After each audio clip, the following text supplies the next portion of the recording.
नमस्कार. रोकटोक ब्लॉगवर स्वागत. प्रेक्षक मी डॉक्टर उदय. ना हातात कुठल्या पक्षाचा झेंडा, ना कुणाची आर्थिक मदत, तरी कडक शिस्तीत लाखोंच्या संख्येनं मराठा समाज आज रस्त्यावर उतरतोय. कोपर्डीच्या अत्याचाराच्या घटनेच्या निषेधासाठी हे मोर्चे सुरू झाले, पण या मोर्चाचा फोकस काहीसा बदलला. मराठा समाजाला मिळालं पाहिजे असं आरक्षण आणि अट्रॉसिटी कायद्यातले बदल या दोन प्रमुख मागण्या याच्याकरता संपूर्ण मराठा समाज आज एकवटताना दिसतोय. काँग्रेस राष्ट्रवादी आघाडी यांच्या सरकारच्या राजवटीत मराठा आरक्षणाचा निर्णय घेण्याकरता काँग्रेसचे ज्येष्ठ नेते आणि माजी मुख्यमंत्री नारायण राणे यांच्या अध्यक्षतेखाली एक समिती नेमण्यात आली होती. या समितीनं राज्यभर दौरे केले. समाजाचा आर्थिक आणि शैक्षणिक अंगानं, सामाजिक अंगानं त्यांनी अभ्यास केला, अहवाल सादर केला. या अहवालाच्या आधारेच मराठा समाजाला 16% आरक्षण देण्याचा निर्णय घेण्यात आला.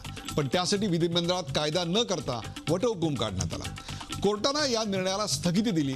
त्याबाबतचं प्रकरण अजून कोर्टात प्रलंबित आहे. राणे समितीनं सादर केलेल्या अहवालात काही त्रुटी राहिल्या होत्या का? त्यामुळेच आरक्षणाचा निर्णय कोर्टात टिकू शकला नाही का? निवडणुकीच्या तोंडावर राजकीय श्रेय लाटण्यासाठी घाईघाईनं मराठा समाजाचा निर्णय घेण्यात आला होता का? या सगळ्या प्रश्नांचा वेध घेण्यासाठी आज आपल्या सोबत आहेत दस्तूरखुद्द नारायण राणे. नारायण राणे म्हणजे एक वादळी व्यक्तिमत्व. नेहमीच थेट आणि परखड आणि त्याहीपेक्षा रोखठोक भूमिका मांडण्यासाठी ते ओळखले जातात.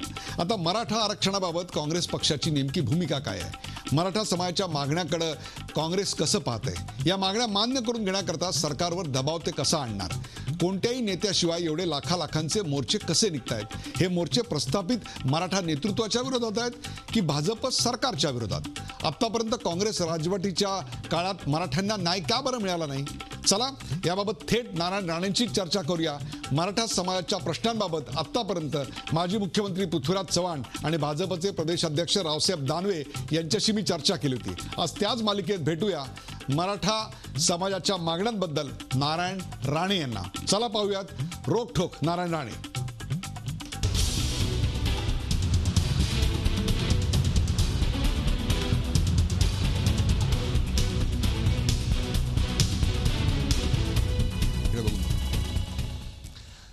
रोखठोक नारायण राणेमध्ये आपलं स्वागत. आपल्यासोबत आहेत महाराष्ट्राचे माजी मुख्यमंत्री नारायणराव राणे. नारायणराव, या कार्यक्रमात आपलं स्वागत. नमस्कार.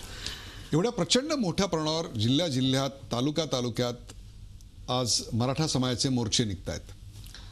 इतिहास काळ जर आपण पाहिला तर अगदी पारतंत्र्य काळामध्ये सुद्धा एवढे प्रचंड मोर्चे निघाल्याचं कुठे दिसत नाही. आणि जेव्हा निघाले त्यावेळेला त्या गर्दीला एक चेहरा होता, एक नेता होता.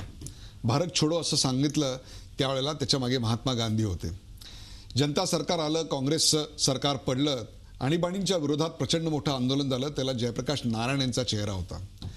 काँग्रेस मुक्त भारत ही जेव्हा घोषणा दिली गेली तेव्हा त्यांच्याही सभांना प्रचंड गर्दी झाली. त्यावेळेला नरेंद्र मोदी नावाचा एक चेहरा काँग्रेसच्या विरोधात होता. त्यांच्या मागे खूप मोठी गर्दी होती.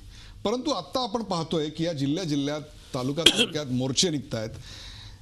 प्रचंड मोठ्या प्रमाणात निघत आहेत. किंबहुना स्वतंत्र भारताच्या इतिहासात असं कधी घडलं नसेल. शांततेत हे सगळं होतंय, काय सांगाल? मराठा समाजाचे मोर्चे जिल्ह्यात निघतात आणि प्रचंड प्रमाणात निघत आहेत. आपण आत्ताच म्हणालात की अशा प्रकारचे मोर्चे इतिहासात पण निघालेले नव्हते. खरं आहे, पण हे मोर्चा निघण्यासाठी लोकशाहीत मोर्चा एक आयुध आहे, एक हत्यार आहे. मोर्चा का निघतोय, त्याचा विषय काय आहे हे सरकारने समजणं आवश्यक आहे. मोर्चात सहभागी झालेल्या नागरिक जे आहेत, मराठा समाजाची स्त्रिया किंवा महिला पुरुष सर्वच वर्ग आहे, तरुण पण आहेत, शाळेतली मुलं पण आहेत. ही का मोर्चा काढायची वेळ का आली, त्यांची भावना काय आहेत, संवेदना काय, हे जनतेने, अन्य जातीच्या लोकांनी आणि सरकारने समजून घेण्याचं आवश्यक आहे. यामध्ये आज हे मोर्चासमोर जे विषय आहेत ते दोनच विषय आहेत. एक तर आम्हाला आरक्षण द्या, जे आरक्षण मिळालं होतं आणि बंद झालं. काँग्रेसच्या राजवटीत आरक्षण मिळालं होतं, ते अध्यादेशाने असू द्या किंवा बिल पास केलं असतं नंतर चालू झालं. पण अध्यादेश एक कायद्याचाच भाग आहे. तो अध्यादेश काढून आरक्षण अनेक तरुणांना नोकरीमध्ये, शिक्षणामध्ये आरक्षण मिळालं होतं, पण ते बंद झालं. आणि कोणाच्या राजवटीत बंद झालं? आत्ताच्या युतीच्या राजवटीत, भाजप शिवसेना राजवटीत बंद झालं. हा एक प्रकार. दुसरा प्रकार की जो आहे ॲट्रॉसिटी ॲक्टचा, जो गेली अनेक वर्ष मराठी समाजाला या कायद्यामुळे त्रास होतोय त्याचा. फारच त्रास होतोय, उपद्रव होतोय.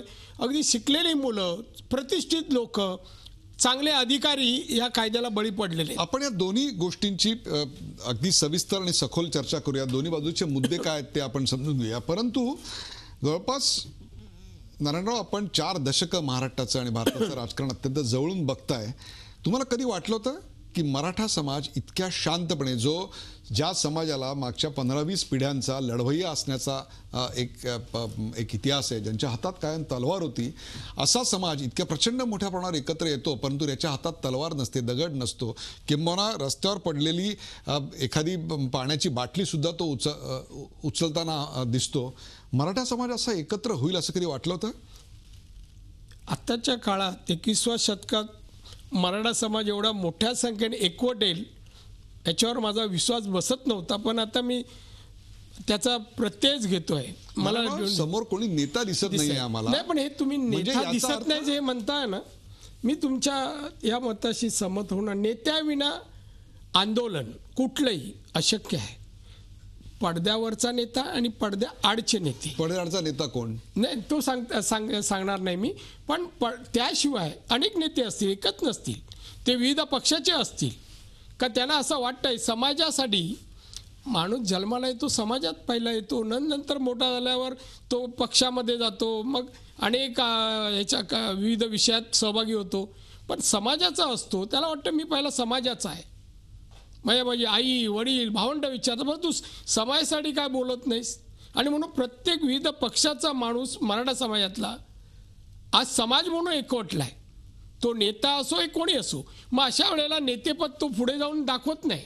त्यांनी नियमच असा केलाय की नेते असतील, ज्या कोणी श्रेय घ्यायचा प्रयत्न केला त्या प्रत्येकाला ह्या मराठा क्रांतीने त्यांची जागा दाखवून दिली. किंबहुना ज्यांनी नेतृत्व श्रेय घ्यायचा प्रयत्न केला त्या प्रत्येकाला एक प्रकारे वाळीतच टाकलेलं आपल्याला दिसतं. त्याचं कारण आहे की मराठा समाजाचं आरक्षण या विषयाचं विशिष्ट कोणत्याही पक्षाने श्रेय घेऊ नये. ते समाजाला आरक्षण मिळावं यासाठी एकत्र यावं, पक्षाला लाभ मिळावा, मला काहीतरी या लोकांनी येणाऱ्या निवडून द्यावं यासाठी हा मोर्चा असा नाही आहे. हा आरक्षणासाठी आहे. त्या सगळे लोक एकत्र सगळ्या पक्षाचे येत आहेत. आणि एक चांगली गोष्ट आहे, मराठे मुळातच आक्रमक आहेत. आणि तुम्ही तर तलवारी सांगितलं, पहिल्यापासून सैन्यात असू दे, अगदी शिवाजी महाराजांच्या काळापासून लढणं हेच काम होतं. पण तेव्हा तलवारीनी, तोफावर लढणं आणि आता विचारांनी आणि लोकशाहीवर विश्वास मराठे ठेवायला लागल्यामुळे तलवारी विना लढतायत, शांततेने लढतायत. याचा अर्थ मराठ्यांनी तलवारी खाली ठेवल्या असं कोणी समजायचं कारण नाही. हा इशारा आहे. कोणी समजू दे की शेवटी रक्तात जे असतं ना ते कधीतरी बाहेर येतच ना. त्यामुळे यापुढे अशा प्रकारचे मोर्चे हिंसक होतील असं वाटतं आपल्याला? हिंसक होऊ नये या मताचा मी आहे. आणि हा मोर्चा कुठल्या जाती धर्माच्या विरोधात नाही आहे. अन्य एकच सांगतो प्लीज, की आपण म्हणालात एवढ्या दशकामध्ये जे काही राजवट झाली, तर संयुक्त महाराष्ट्र झाल्यानंतर जे मुख्यमंत्री झाले बहुतांशी मराठाच आहेत. या मराठा मुख्यमंत्र्यांनी राज्य, देश किंवा समाज याचाच विचार करून सर्वांना समान न्याय द्यायचं काम केलं. इव्हन मी म्हणेन की विविध जातीच्या लोकांना आरक्षण यात लोकांनी दिलं आहे ना, त्यामुळे त्यांचा आम्ही द्वेष करणार नाही. सगळ्यांना सांभाळून घेणं, सगळ्यांना सुखी समाधानी करणं हेच काम मराठा समाजाच्या मुख्यमंत्र्यांनी केलं. त्यामुळे एवढे वर्ष तुम्ही काय केलं नाही आणि म्हणून गरीब राहिले. आता 34% मराठे आहेत, ते सगळेच 100% काय श्रीमंत आणि दारिद्र्याखाली वर गेले असं समजायचं कारण नाही. काही राहिलेत आणि म्हणून सांगितलं 16% आरक्षण काही राहिलं द्यावं, की त्याची आकडेवारी माझ्या अहवालात दिली. बरोबर. या मोर्चात जे सहभागी होत आहेत त्यात फक्त मराठा समाजाचेच आहेत का इतर तुमच्या मागण्या तुम्ही सांगताय की अॅट्रॉसिटीची मागणी आहे, अॅट्रॉसिटीचा कायदा बदल होण्याची मागणी आहे. या मागणीशी जसे मराठा समाजाची तीव्र भावना आहे तशीच ती मराठेतर बहुजन समाजाची देखील याबद्दल तीव्र भावना आहे. म्हणजे यात येणारे 100 ते 100% हे फक्त मराठाच आहेत का इतर जन सुद्धा याच्यात सहभागी आहेत असं वाटतं आपल्याला? नाही, मला ह्याच्यात मराठेच वाटतंय. आता अॅट्रॉसिटीचा अन्य समाजालाही उपद्रव त्रास होत असेल, पण आत्ता जे मोर्चे काढतात ते मराठे काढतायत आणि त्यांना या दोन्ही गोष्टीचं म्हणजे आरक्षणची पण मागणी आहे आणि ॲट्रॉसिटीच्यामध्ये सुधारणा व्हावीत म्हणून आहे, रद्द व्हावी म्हणून नाही आहे. एक आश्चर्य किंवा वैशिष्ट्य या मोर्चांचं असं म्हणता येईल की याच्यामध्ये प्रचंड मोठ्या प्रमाणावर महिला दिसत आहेत, किंबहुना महिला लीड करताना दिसत आहेत. तरुण मुली 16-17 वर्षाच्या अत्यंत संयमानं हे सगळं हाताळत आहेत, किंबहुना स्टेजवर जाऊन आत्मविश्वासानं बोलत आहेत. 1985च्या दशकामध्ये एक प्रचंड मोठ्या प्रमाणावर मराठा समाज हा बाळासाहेब ठाकरेंकडे आकर्षित झाला होता आणि प्रस्थापित गावागावातल्या काँग्रेसच्या तत्कालीन मराठा समाजाला आव्हान देत त्यांनी आपापल्या जिल्ह्यामध्ये आपापलं स्थान निर्माण केलं. त्यातले आपण एक बिनीचे शिलेदार होतात. तसा काही प्रकार आत्ता घडताना दिसतोय. इतक्या प्रचंड मोठ्या प्रमाणावर महिला आणि तरुण मुलांचा समावेश आहे. तशीच घटना आत्ता पुन्हा घडताना दिसेल असं वाटतं? नाही, एक बघा, याच्यात महिला आणि तरुण मुली सहभागी आहेत. त्याला कारण नगरमध्ये कोपर्डीतली घटना, अमानुष तो बलात्कार आणि हत्या झालेली. ते प्रकरण अगदी तुमच्या मीडियाच्या माध्यमातून महाराष्ट्राच्या सगळ्या जिल्ह्यात गावागावापर्यंत पोचली आहे आणि महिलांमध्ये एक तीव्र भावना आलेली आहे सरकारबद्दलही आहे आणि की ज्या प्रकारे ज्याने हत्या केली त्याच्याबद्दलही आहे. आणि म्हणून जागृती आल्यामुळेच आज मोठ्या संख्येने महिला आणि मुली अन्याय सहन न झाल्यामुळे आज मैदानात उतरले आहेत. आरक्षणचा भाग असला तरी हा जी तीव्रता आली आहे ती या हत्येमुळे, आणि ती पण हत्या बलात्कार करू नये. कोपर्डीचं प्रकरण झाल्यानंतर तिथे सर्व पक्षांचे नेते गेले. त्यांनी त्या महिलांना आश्वस्त वाटेल किंवा मराठा समाजाला धीर येईल अशा प्रकारची विधानं करायचा प्रयत्न केला. परंतु त्याच्या महिन्याभरानंतर उमटलेली ही प्रतिक्रिया आपण पाहिलीत तर यापैकी तिथे गेलेल्या किंवा त्या संदर्भात विधान केलेल्या एकाही नेत्याच्या मागे हा मराठा समाज आम्हाला येताना दिसला नाही. हे प्रस्थापित मराठा नेतृत्वाचं अपयश? नाही, मराठा समाजाचं अपयश नाहीये, नेतृत्वाचं म्हणतोय मी. सगळे नेते जाऊन आले पण त्यांच्या मागे हे का नाही जाताना दिसत? कारण असं आहे की नेत्याची भावना लोक ओळखत आहेत. आता राज्याचे मुख्यमंत्री गेले, देणगी जाहीर केली म्हणजे कर्तव्य संपत नाही. ती मुलगी ज्या प्रकारे हत्या झाली, गावागावात मुलांना मुलींना सगळ्यांनी ती डोळ्यांनी पाहिली आणि अशा प्रकारे हत्या आणि बलात्कार होऊ नये याची शाश्वती मुख्यमंत्री देऊ शकले नाहीत. त्यामुळे देणगी महत्त्वाची नाही आहे, शाश्वती महत्त्वाची होती आणि ती मिळाली नाही. तसे गेलेले फॉर्मॅलिटी म्हणून जाऊन बाबा आम्ही तुमच्या दुःखात सहभागी. सर्वच पक्षांचे होते, आपल्या पक्षाचेही होते, सगळ्यांबद्दलच बोलतोय. सगळ्यांबद्दल विश्वास वाटावा लोकांना, मराठा समाजाला, असं लोकांना वाटलं नसेल आणि म्हणून कोणाच्या पाठी हे अपयश आहे असं स्पष्टपणे मान्य करूया की आजच्या प्रस्थापित मराठा नेतृत्वाच्या मागे हे जात नाहीयेत. आज एकाही मराठा समाजाच्या नेत्याला म्हणणार नाही. आपण स्पष्टपणे बोलूया. आजपर्यंत गावागावात इतक्या अल्पावधीत 30-35 दिवसाच्या काळात 15-20 लाखाची, आज सोलापूरचा मोर्चा प्रचंड होता, 15 लाखापेक्षा मोठा होता, प्रचंड होता. 12-15 किलोमीटर त्याची रांग लागलेली होती. मला सांगा, आजपर्यंत एकाही नेत्याला त्याच्या गावात सुद्धा एवढे मोठे मोर्चे काढता आलेले नव्हते. संपूर्ण महाराष्ट्रात सांगितलं नाही. जागृती नेतृत्वाचा अपयश नाही का म्हणायचं आपण? असं कसं म्हणता येईल? नेतृत्व आता एक विशिष्ट विषयाने हे मराठी एकत्र आलेत. हा विषय सामाजिकच आहे. समाजावर होणारा अन्याय जो आहे, अनेक वर्ष आज शिकलेली मुलं आहेत, BA, BCom, MCom आणि इंजिनियर वगैरे, आणि मी जेव्हा 9 महिने फिरत होतो, जेव्हा अध्यक्ष या नात्याने आरक्षण देण्यासंबंधी सांगायचे मुलं, अरे आम्ही एवढं शिकलो आहे, आम्हाला नोकरी मिळत नाही आणि आमच्यापेक्षा कमी शिकलेल्या लोकांना नोकऱ्या मिळत आहेत, आमच्या घरी उदरनिर्वाहाचं साधन नाही, काय साहेब आम्ही आत्महत्या करायची कसे प्रश्न आम्हाला येऊन विचारायचे. 15 वर्ष काँग्रेसचं सरकार होतं, 5 वर्ष सेना भाजपचं सरकार, आपणही त्या काळात मुख्यमंत्री होता. तो जर अपवाद सोडला तर संपूर्ण वेळ आजपर्यंत 1961 पासून महाराष्ट्रावर एक प्रकारे काँग्रेसच्याच विचारांची सत्ता होती, काँग्रेसचेच नेते होते. मग असं असताना ही अनेक वर्षांची भावना आजपर्यंत ओळखता नाही ऐकून आली, घ्या, त्याला तर शेवटी address नाही कोणी करता आलं. ओळखली? काँग्रेसनीच ओळखली ना. पुढे वर्ष कोणी धाडस केलं नव्हतं, ते मीच करून दाखवलं ना. कायद्यात बसून दाखवलं मी. त्याही काय याचा संदर्भ पुढे येईल. आपण बोलूया त्याच्या विषयावर. पण परंतु या ठिकाणी काँग्रेसनीच हा निर्णय घेतला की मराठा समाज आरक्षण मागताय, ते देण्याच्या दृष्टीने समिती नेमली.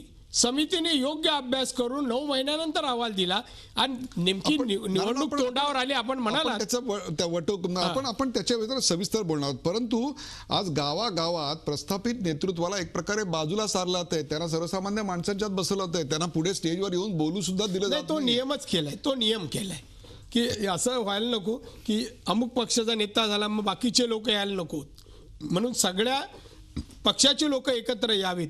त्यामुळे प्रमुख नेत्यांनी सहभाग घ्यायचा नाही. सोशल मीडियाचा सहभाग किती असं वाटतं आपल्या? प्रचंड मोठ्या प्रमाणात व्हॉट्सअपचे ग्रुप, म्हणजे हे एक प्रचाराचं प्रभावी साधन आहे ज्याच्यावर या पुढच्या काळामध्ये आणि मोदींच्या यशामध्ये पण ते आहे.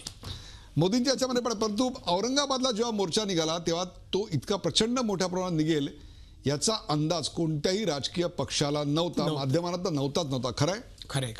साधारणतः 2 ते 3 मोर्चे निघाल्यानंतर याची सगळी झळ, जाणीव म्हणा किंवा संधी म्हणा आपण म्हणू, ही राजकीय पक्षांना कळली आणि मग सगळ्यांचं लक्ष त्याच्याकडे वेधलं गेलं. एक प्रकारे हे प्रस्थापित माध्यमांचं आणि प्रस्थापित नेतृत्वाचं अपयश म्हणायला हवं की आम्हाला त्याची नाडी पटकन कळलीच नाही. अंदाज आला नाही, वस्तुस्थिती खरी आहे. कुठल्या राजकीय नेत्याला असं काय घडेल, असे काय मोर्चे निघतील, खरंच अंदाज नाही. तसं मीडियाला पण नाही, अंदाज करता आला नाही. आणि म्हणूनच आज सगळे आश्चर्य व्यक्त करतात ना, हे कसं काय घडलं, हे लोकांनी घडवलं. एखाद्या समाजावर अन्याय झाल्यानंतर समाज कसा एकवटतो त्याचं हे उत्तम उदाहरण आहे.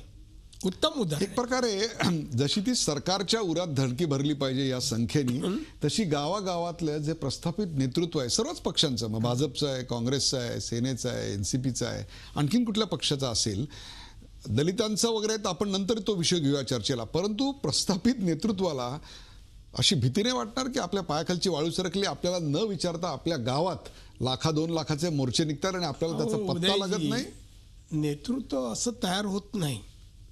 नेतृत्व समाजातील लोकांची नाडी ओळखणारे असतात. त्यामुळे आज जरी मोर्चाला विचारलं नाही तर या पुढचा आरक्षणाचे विषय पुढे नेण्यासाठी आपल्याला नेत्यांची गरज आहे. आपल्या गावात अन्य विकासिक कामं करायला नेत्यांची गरज आहे. त्यामुळे ही लोक आपल्या माध्यमातूनच पुढे आपल्यासोबत येणार, हे सगळ्यांना विश्वास असतो, नेत्यांना विश्वास असतो. आज जरी सहभागी जे होत आहेत आणि मागे असतील त्यांना माहिती आहे कुठल्याही क्षणी आपल्याला हीच लोक पुढे नेणार, हीच लोक उद्या निवडून देणार, हा विश्वास आहे नेत्यांना. ज्यांच्या पायाखालची वाळू सरकल्या गावागावातले प्रस्थापित नेते, त्यांना आशादायक असं पहिल्यांदा बोलताना आढळत आहे. याचं कारण त्या बऱ्याच जणांशी मी बोललो, त्यांचा एक प्रकारे धीर खचलेला आहे की आम्हाला न विचारता गावात 10-10 लाखाचा मोर्चा निघतो. कुठेतरी त्यांचा आत्मविश्वास ढळलेला आहे. आत्मविश्वासासाठी त्यांची लोकांवर पकड नाही आणि म्हणून त्यांना भीती वाटते. वा, जी लोक एखाद्या जिल्ह्यात निघत आहेत ती त्या लोकांमध्ये गेल्यानंतर ते आपल्याला मान सन्मान आदर देतील काय, उद्या आपल्याला निवडणुकीला विचार, याचा अंदाज नेताना असायला हवा. हो, जर तुम्ही अनेक वर्ष जर काम करतात तर असायला हवा. तुमच्या सरकारनं मराठा समाजाला आरक्षण देण्याचा निर्णय घेतला. तुमच्या अध्यक्षतेखाली समिती नेमण्यात आली. त्या समितीनं 9 महिने फिरून एक अहवाल सादर केला, परंतु तो न्यायालयात टिकला नाही. कुठे कमी पडला? नाही, टिकला नाही असं मी म्हणणार नाही.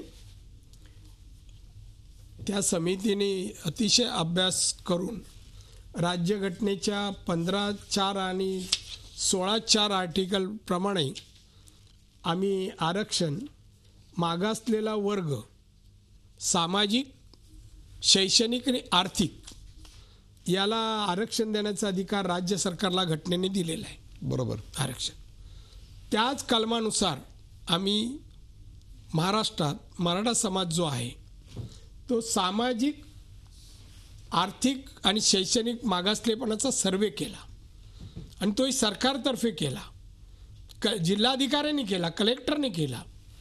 जवळपास 18 लाख लोकांचा सर्वे आम्ही केला आणि त्यातून आम्ही मराठा समाज नोकरीमध्ये किती टक्के आहे, मराठा शिक्षणामध्ये कुठे आहे, त्यामध्ये स्त्रियांचं शिक्षण कुठपर्यंत आहे, आर्थिक, सामाजिक, शैक्षणिक आणि नोकरीमध्ये सर्व आम्ही सर्वे बरोबर आहे. केल्यानंतर पूर्णपणे मान्य. मग हे टिकलं का नाही? ऐकून घ्या, टिकलं का नाही? केलं. आम्ही हा अहवाल दिला आणि सांगितलं की 34% समाज आहे, आम्हाला तुम्ही 16% या समाजाला आरक्षण द्या.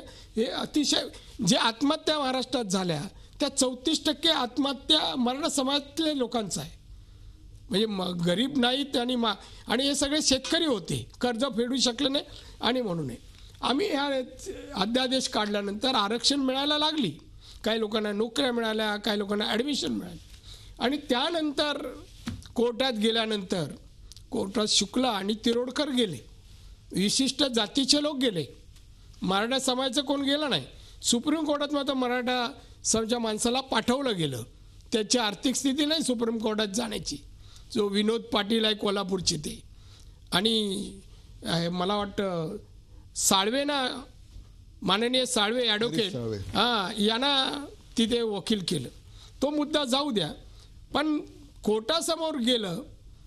कोर्टासमोर सामाजिक, आर्थिक, शैक्षणिक मागासलेपणाचा सर्वे कोर्टाने पाहिलाच नाही. त्यांनी काय पाहिलं, त्यांनी हा जो अहवाल होता केंद्र सरकारचा मंडळ आयोग अहवाल आणि केंद्रीय मागासवर्गीय आयोग यांचे रिपोर्ट वाचले. आमचा रिपोर्ट न वाचता या आमच्या निर्णयाला स्थगिती दिली. याच मुद्द्यावर ऐकून घ्या, ही स्थगिती दिली. खरं आता 2 वर्ष झाली या सरकारला. तिथे 5 दिवस आर्ग्युमेंट झाली, लगेच फेटाळला नाही. आमच्या रिपोर्ट 5 दिवस आर्ग्युमेंट आमचे ॲडव्होकेट जनरल करत होते आणि 5 दिवसांनी स्थगिती दिली. आता ही 2 वर्ष झाली. हे सरकार 100% बनवून 1% त्यांनी या मराठा समाजाच्या आरक्षणाबद्दल या सरकारने काही केलं नाही. दाखव. मुख्यमंत्री जे म्हणतात ना, बरोबर आहे, आम्ही 100% अहवाल केला, 1000% केलं, दाखवावं त्यांनी. मी आज पूर्ण डिपार्टमेंटशी बोलून आलो इथे पूर्ण. काल रावसाहेब दानवेंना मी हाच प्रश्न विचारला होता, तेव्हा त्यांनी असं उत्तर दिलं की दरम्यानच्या काळात हायकोर्टातले अनेक जज बदलले गेले, त्यामुळे प्रतिज्ञापत्र सादर करायची वेळच आली नव्हती. ती आता आलेली आहे आणि ती आम्ही अत्यंत सक्षमपणे करणार. ऐकून घ्या, दानवेंना म्हणा आधी विचार तुमच्या सरकारला, संबंधित विषय संबंधित सचिवांना विचारा. मी सचिवांशी संबंधित सगळ्यांशी बोललो आणि म्हणलं काय केलं आहे का, काही केलं नाही. हा मागचा जो सर्वे आहे, हा सर्वे येणाऱ्या ॲफिडेविटमध्ये असला पाहिजे. मी त्या प्रधान सचिवांना यासाठी आज फोन केला की बाबा हे येणाऱ्या ॲफिडेविटमध्ये आहे का. त्यानंतर तुमचा मला निरोप मिळाला ह्या आजच्या याला, त्या अगोदर नव्हता.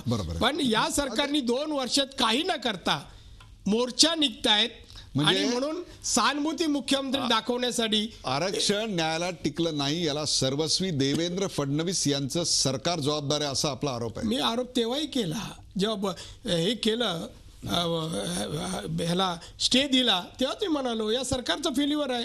मला सांगा की आरक्षण देणं न देणं हे लोकल गव्हर्नमेंटच्या हातामध्ये असतं. बरोबर आहे, तो अधिकार घटनेने दिलाय. 99 सालपासून तुमचं सरकार होतं, तुम्हाला अशा प्रकारचं आरक्षण द्यायला 2015-2014 हे साल का उजाडलं? तोपर्यंत हे का नाही आलं? निवडणुकीच्या तोंडावर नव्हता ना त्यांच्यात तेव्हा. तुम्ही 2006 पासून आहात ना, असं 5 पासून आहात तुम्ही, तेव्हापासून केवळ वटहुकूम काढला, त्याचा कायदा नाही आपल्याला करता आला. वटहुकूम कायद्याचं स्वरूप आहे. वटहुकूम काढला म्हणजे तो कायदा नाही म्हणता येत नाही, कायद्याच स्वरूप आहे. पण इतके वर्ष सत्ता हातात असताना 10 वर्ष आपण काँग्रेसमध्ये गेल्यानंतर झाली, त्या काळात काँग्रेसला कधी आपल्याला या समितीचं अध्यक्षपद द्यावं असं वाटतं नाही, कधी सर्वे करून द्यावं असं वाटलं नाही. जशी मागणी येते त्या वर्षी, ज्या वर्षी मला अध्यक्ष केलं ते मोठ्या प्रमाणात मागणी आली, विविध संघटनांनी मागणी केली, लगेच सरकारने विचार केला. पण आताही एवढा तीव्र हा विषय तीव्रतेने सगळीकडे पसरत असताना सरकार दखलही घेत नाही. आज कुठे आहेत? 10-15 लाखाचा मोर्चा आहे, राज्याचे मुख्यमंत्री आहेत का? आज एवढ्या घटना घडत आहेत, कुठे आहेत? आज दुसऱ्या बाजूला आमच्या पंकजा मुंडे त्या गेल्या ठाण्यामध्ये कुपोषणाच्या आजही बालक, तिथे एक बालक गेलं, तो मुद्दा नाही त्या गेल्याबद्दल, जावं त्यांचं डिपार्टमेंट आहे. पण जमावबंदी सरकार आणतं, तो त्यांचा विषय नाही आहे. त्यांची मुलाखत मी पाहिली, तो त्यांचं. पण सरकार एक काय, मंत्री जिथे जाल तिथे जमावबंदी. मध्ये कायदा आणत होते 100पेक्षा लोकांनी एकाच जमायला तुम्ही परवानगी त्याच्यावर टीका घ्याल. काय आम्ही काय म्हणजे बेबंदशाहीचं सरकार असं वाटतं.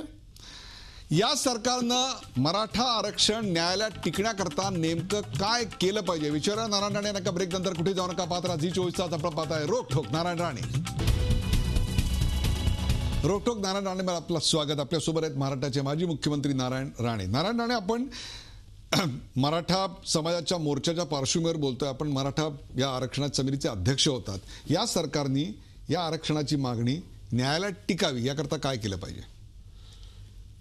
टिकावी म्हणजे आरक्षण मिळावं यासाठी काय करावं या राज्य सरकारने, हा प्रश्न आहे. आता सुप्रीम कोर्टाने लवकरच निर्णय यासंबंधी घेण्यासाठी रिफर परत हायकोर्टात केलेला आहे.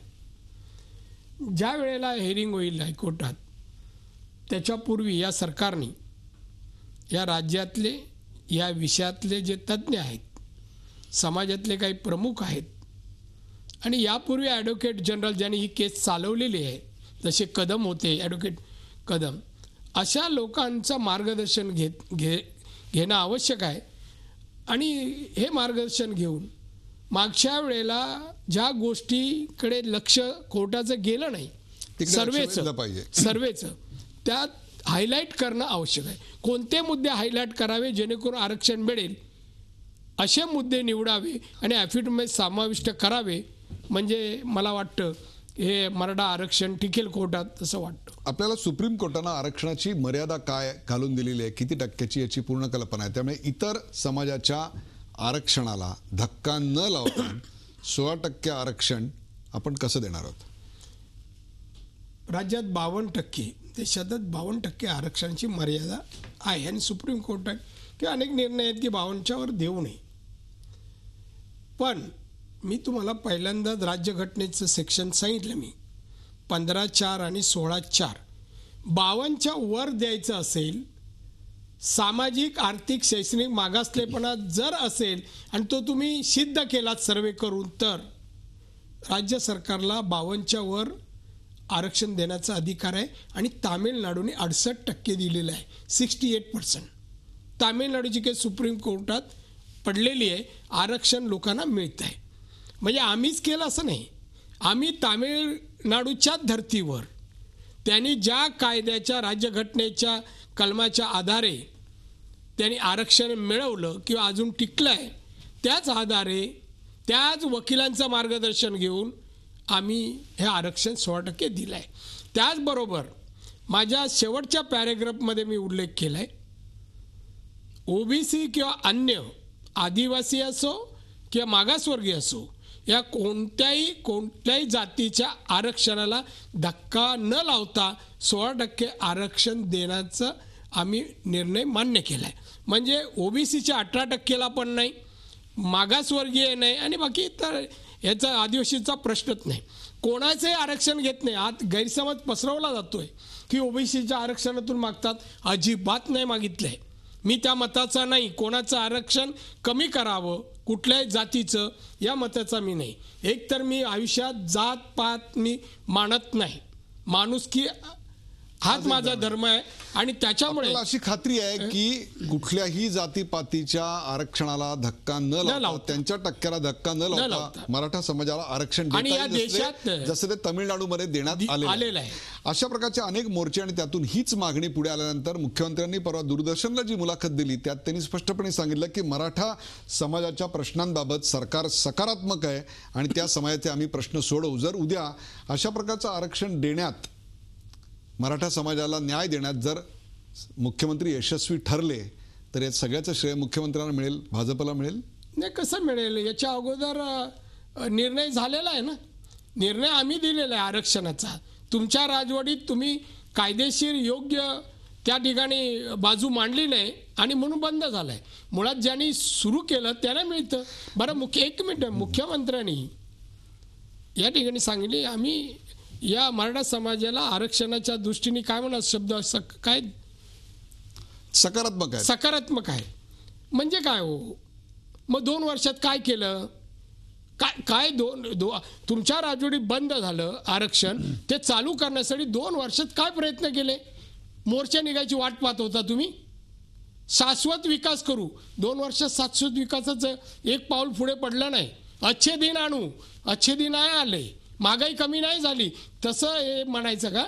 त्यामुळे 2 वर्षात काही केलं नाही. मुख्यमंत्र्यांनी राजकारण न करता एवढा मोठ्या निघणाऱ्या मोर्चा मराठा समाजाची त्यांच्या भावना ओळखावे आणि त्वरित मीटिंग बोलून हायकोर्टासाठी ॲफिडेव्हिट करायचा मसुदा सगळ्यांच्या सल्ल्यानुसार तयार करा. उद्धव ठाकरेंनी याच्याकरता विशेष अधिवेशनाची मागणी केली, याबद्दल काही गरज नसते विशेष अधिवेशन प्रत्येक गोष्टीसाठी. अध्यादेश काढून आरक्षण उद्या चालू करता येतं. काय कोर्टाने उद्या निर्णय दिल्यानंतर अध्यादेश काढून चालू होईल. त्यासाठी कशाला पहिल्यांदा एक तर उद्धव ठाकरेंनी मराठा समाजाच्या आरक्षणाला पाठिंबा आहे हे वाक्य उच्चारावं. कधीच नव्हतं. मागच्या वेळेला पण मी त्यांच्या अनेक नेत्याला मराठा समाजाच्या आरक्षणाला पाठिंबा शिवसेनेने कधी दिला नाही. आता कदाचित देतील संख्या पाहून, कधी नाही. त्यामुळे आता देखला देवा दंडवत म्हणून ते आता खरं म्हणजे मला सांगा, यासाठी प्रेस घ्यायची काय गरज आहे हो?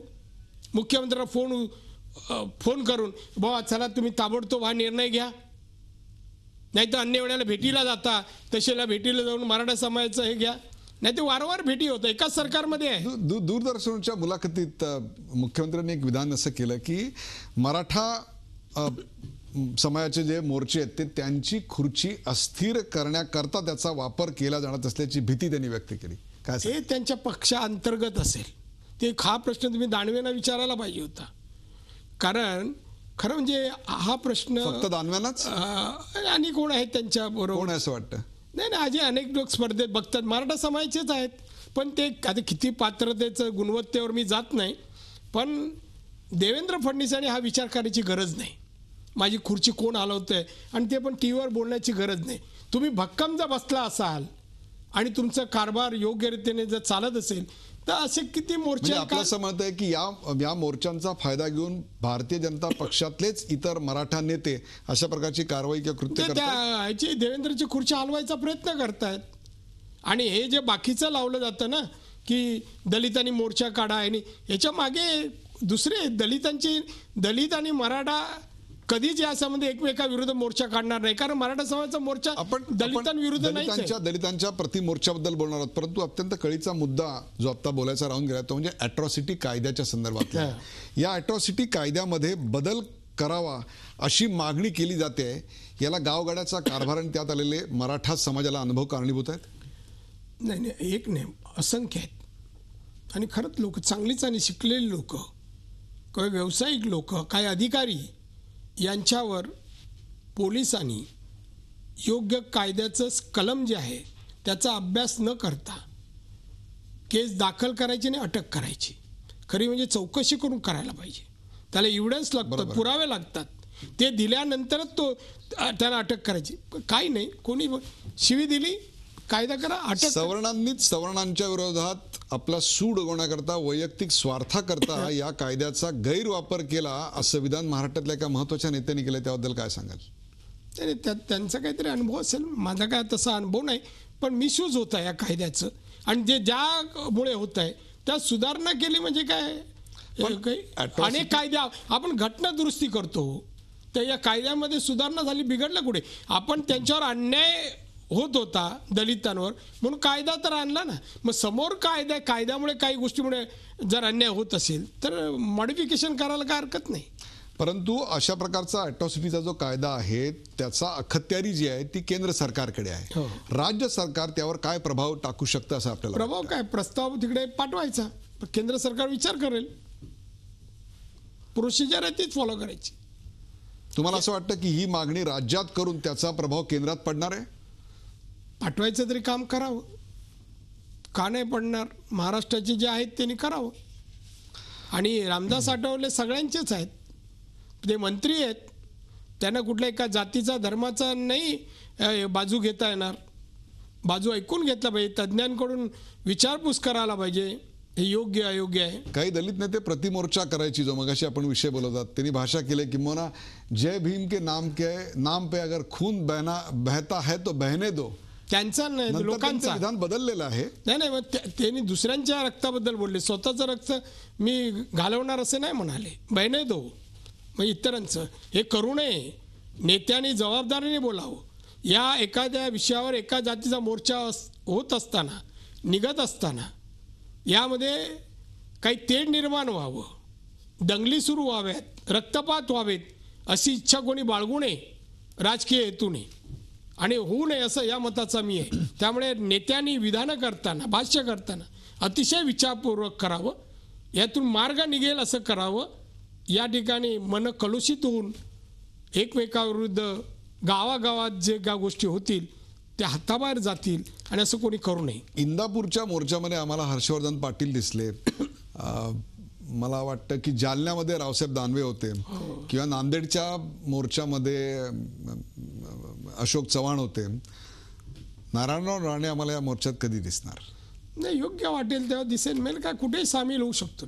आपल्याला आपण या मागण्यांशी जोडलेले आहोत हे समाजाप्रती व्यक्त करण्याकरता या मोर्चात सहभागी व्हावं असं वाटत नाही? आपल्यासारखा जर एक नेता मी तर उघडपणे म्हणालो की जात पहिली पक्ष नंतर, आणि त्यासाठी जातीसाठी वाटेल ते करायची माझी तयारी आहे. हे मी तर अगोदरच प्रेसलाच सांगितलं सगळ्यांसमोर, आणि केव्हाही बोलतो मी.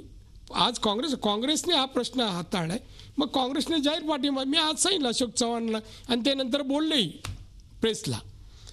मी कुठल्याही जिल्ह्याच्या मोर्चाला सहभागी होऊ शकतो.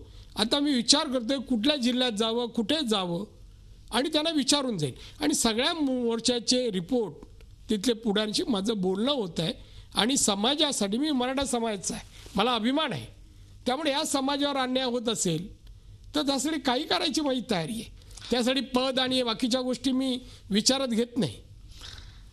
हे जे असे मोर्चे निघत आहेत त्या मोर्चातनं चर्चा करायला समोर एक व्यक्ती दिसत नाहीये, किंवा ग्रुप ऑफ पीपल ज्याला आपण म्हणतो की कोणाशी चर्चा करणार अशी व्यक्ती दिसत नाहीये. प्रचंड मोठ्या प्रमाणावर मोर्चे येत आहेत, एखादी लाट येते आणि मग ती ओसरली जाते. तसा काहीसा प्रकार या मागण्यांच्या बाबतीत होईल की प्रचंड उद्या मुंबईमध्ये 25-30-50 लाखाचा मोर्चा निघेल? मोर्चाचे जे लीडर आहेत ते आता सध्या प्रयत्न करतायत आपलं म्हणणं की आपला हा विषय सरकारकडे नेण्यासाठी कोणाला आपण नेतृत्व द्यावं, त्यांचा विचार सुरू आहे. ते कोणाला एकाला म्हणा की चौघांना ही जबाबदारी देतील. भारतीय जनता पक्ष याच्याकडे एक प्रकारे बघूया काय होतंय ते अशा स्वरूपात बघते असं वाटतं, कारण अजूनही सरकारकडून सकारात्मक पाऊल उचलू एवढं फक्त मुख्यमंत्री म्हणालेत, परंतु मोर्चातल्या कुणाशी जाऊन बोललेत असं पुढे येताना दिसत नाहीये. मी माझं बोलणं जेव्हा मुख्यमंत्र्यांशी झालंय, कुठेतरी भेट झाली तेव्हा मी त्यांना सांगितलं की बैठक बोललो, स्वतःहून इन्व्हॉल्व व्हा आणि तुम्ही निर्णय घ्या. हा विषय असा चालू ठेवू नका, कुठलं एखादं वळण लागेल तर हाताबाहेर जाईल. मला म्हणलं मी लगेच बोलवतो, पण ते आता आउट ऑफ इंडिया गेले. आरक्षण मागणारे लग्नाच्या वेळी मात्र आपली जात उच्च आहे असं मात्र ठासून सांगत असतात, असं विधान महाराष्ट्रातल्या एका अत्यंत महत्त्वाच्या नेत्यांनी केलं. या विरोधाभासाबद्दल आपण काय सांगाल? काय म्हणाल परत सांग. आरक्षण मागणारे आज लग्नाची सोयरीक जेव्हा ठरवायची असते तेव्हा आमची जात कशी उच्च, हा जो विरोधाभास आहे वृत्तींमधला, त्याच्यावर नेमकेपणानं भाष्य राष्ट्रवादीचे नेते अजित पवार यांनी केलं. त्याबद्दल काय सांगाल? आता कोणता संदर्भ कुठे द्यावा याचाही विचार होणं आवश्यक आहे. लग्न करताना, पत्नी करताना आपल्या मर्जीप्रमाणे आणि घरच्यांच्या सहमतीचा प्रश्न असतो, आणि घरचं जे काही संस्कार असतात तोही विचार करून मुलगी कशी पाहिजे पाहिलं जातं. आवश्यकता 21व्या शतकात आहे. शिक्षणामध्ये आणि नोकरींमध्ये आपली मुलं मागे पडत आहेत, त्यांना योग्य संधी मिळत नाही आहे. त्यामुळे आर्थिक विकासाचा प्रश्नला मर्यादा पडत आहेत. हा विषय वेगळ्या भावनेतून, वेगळ्या विचाराने त्याचं चर्चा होणं आवश्यक आहे. तिथे एक वेगळा विचार जो लग्नाचा, हा लग्नासाठी करा, मग ती कुंडली बघा, अमुक बघा, तो वेगळा.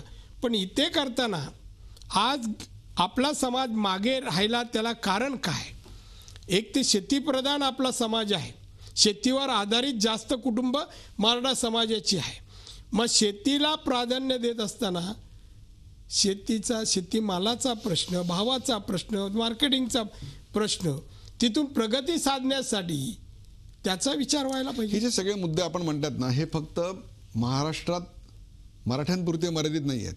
आपण जर आज गुजरातमध्ये गेलात तर पटेल आहेत, राजस्थानमध्ये गेलात तर गज्जर आहेत, हरियाणामध्ये गेलात तर जाट आहेत.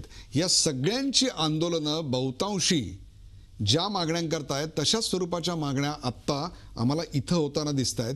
या सर्व भागात होणाऱ्या लढवय्या समाजाच्या गळचेपीबद्दल काय सांगाल? कुठेतरी याच्यात एक धागा निर्माण होऊ शकेल पुढच्या निवडणुकीपर्यंत? गळचेपी हे आपल्या चुकांमुळेच होते.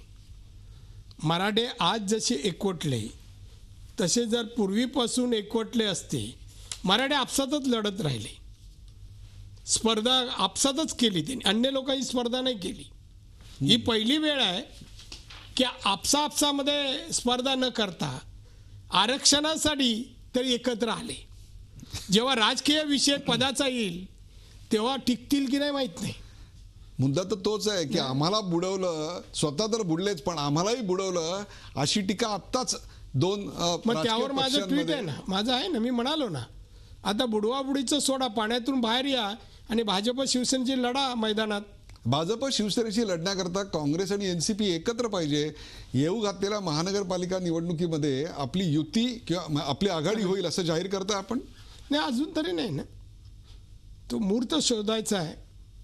कारण तुम्ही आत्ताच म्हणाल्याप्रमाणे कुठली आघाडी व्हायची असेल की तसं वातावरण तयार करावं लागतं ना.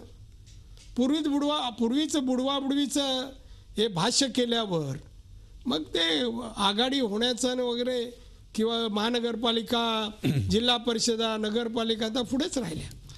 आणि काँग्रेस स्वबळावर लढायची तयारी करू शकते. एक नेता बोलतो पण त्याचा पडसाद अख्ख्या पक्षावर, पक्षाच्या कार्यकर्त्यांवर पडतं. यानंतर काँग्रेस स्वबळावर महानगरपालिकांच्या निवडणुका लढण्याची तयारी करते असं समजायचं?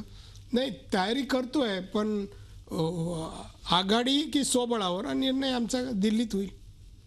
आपल्याला असं वाटतं की आघाडी झाली तर फायदा होईल? 100% आघाडी होईल असं वाटतंय. त्याकरता व्हावी असं मला वाटतं. प्रसंगी काहीसं झुकतं घ्यायला आपण तयार आहात?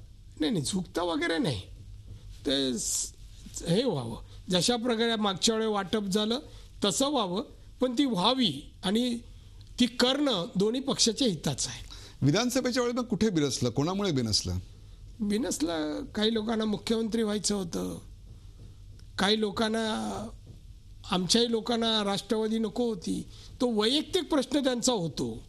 पण दोघांची मतं जर पाहिली तर दोघांना एकमेकाची गरज आहे. विधानसभेला आम्हाला 18 आणि त्यांना 17, 35% मतांनी राज्य येत नाही ना.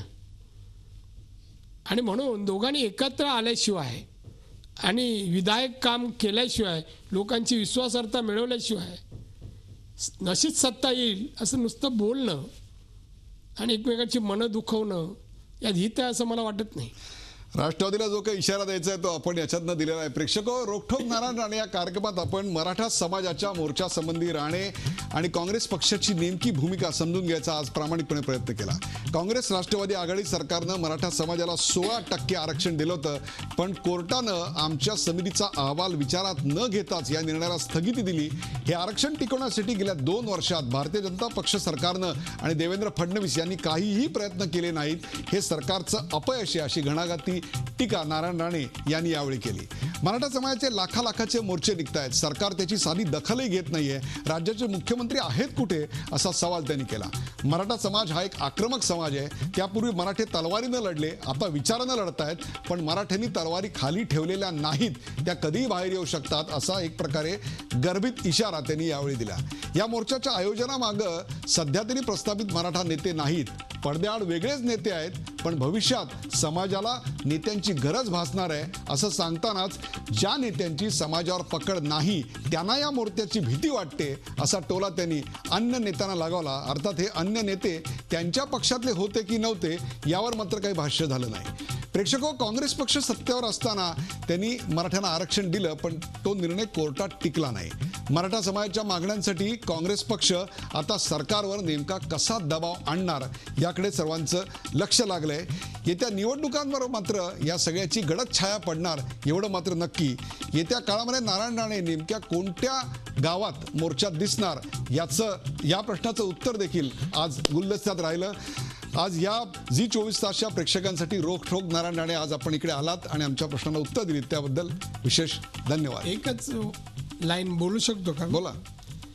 महाराष्ट्रात ज्या ज्या जिल्ह्यामध्ये मराठा समाजाचे भव्य मोर्चा निघाले त्या मोर्चामध्ये सहभागी झालेल्या सर्व मराठा समाजाची बांधव भगिनी माता या सर्वांचे आभार व्यक्त करतो की आपण जी एकजूट दाखवतात नक्कीच या एकजुटीचं यश मराठा समाजाला मिळेल अशी अपेक्षा करूया. तुमच्या सर्वांचे आभार. कुठे जाऊ नका, पाहत राहा झी 24 तास. रहा एक पाऊल पुढे. झी 24 तास रहा एक पाऊल पुढे.